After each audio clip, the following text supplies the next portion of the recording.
বলছিলাম যে পল্টু, পিকনিকে নাচের জন্য যে বিজলিকে বললি, ওলে ওরা কাপড় তুলে নাচবে তো? হ্যাঁ হ্যাঁ রে, রাজি তো হয়েছে, কিন্তু এখন কাপড় তুলবে কিনা সেটা ঠিক বলতে পারছি না।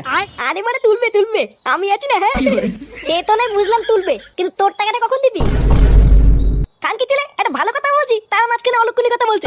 আমি কি টাকা দেবো না নাকি? হ্যাঁ বাঞ্চদ, বোদার বাল প্রতিবারে তুই ফ্রি ফ্রি খাস, কবে দিস তুই টাকা? কি বললি তুই মিনছে? বসরি আমি প্রতিবার ফ্রি ফ্রি খাই? হ্যাঁ মানে খাসি তো, গেলার পর সব ভুলে গেছিস নাকি? প্রতিবার দেবো দেবো করে আর দিস না, পরে তো কুত্তার মতন আমাদের টাকায় এসে খেয়ে যাস। কি বললি শান্তি ছেলে, আমি কুত্তা? হ্যাঁ কুত্তাই তো, চুদ না, শুধু লোকের গাল মেরে ফ্রি খাওয়ার ধান্দা। কি বললি মানে, এত বড় অপমান? করবোই না মানে তোদের গুদের পিকনিক। বাড়া ফুটো ফুটো ফুটো আমার নাম, তোদের এই বালের পিকনিক খাপাই না, বুঝলি তো? তোদের এই গুদের পিকনিক তোরাই করবি, যা।